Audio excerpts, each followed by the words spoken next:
নেত্রকোনায় অনুষ্ঠিত হয়েছে 29তম বসন্তকালীন সাহিত্য উৎসব ও খালেকদার চৌধুরী সাহিত্য পুরস্কার প্রদান উৎসব।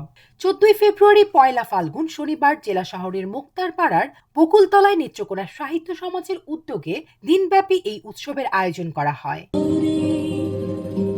শনিবার সকালে শহরের মুক্তারপাড়া এলাকায় বকুলতলায় খালেকদার চৌধুরী মুক্ত মঞ্চে জাতীয় সঙ্গীত পরিবেশনা, পতাকা উত্তোলন ও বসন্ত বন্দনায় শুরু হয় উৎসব।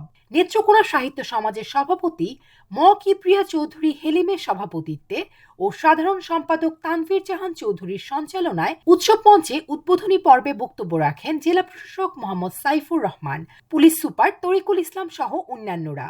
পরে উৎসব অঙ্গন থেকে বর্ণাঢ্য শোভাযাত্রা বের হয়ে শহরের বিভিন্ন সড়ক প্রদক্ষিণ শেষে একই স্থানে গিয়ে শেষ হয়। সন্ধ্যায় দেয়া হবে খালেকদার চৌধুরী পুরস্কার।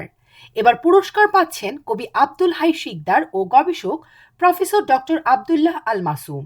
আয়োজকরা জানিয়েছেন, দিনভর কর্মসূচির মধ্যে রয়েছে উৎসব মঞ্চে কবিতা পাঠ, গান, আলোচনা সভা। উৎসব অঙ্গন সকাল থেকে সাংস্কৃতিক কর্মী সহ সাধারণ মানুষের মিলন মেলায় পরিণত হয়েছে। দর্শকরা বলছেন, উৎসবে যোগ দিয়ে তারা প্রাণ ফিরে পেয়েছেন।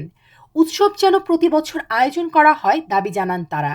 1997 সাল থেকে শুরু করে 29টি সাহিত্য উৎসবে বাংলা সাহিত্যে বিশেষ অবদানের জন্য 35 গুণীকে খালেকদার চৌধুরী সাহিত্য পুরস্কার দেয়া হয়।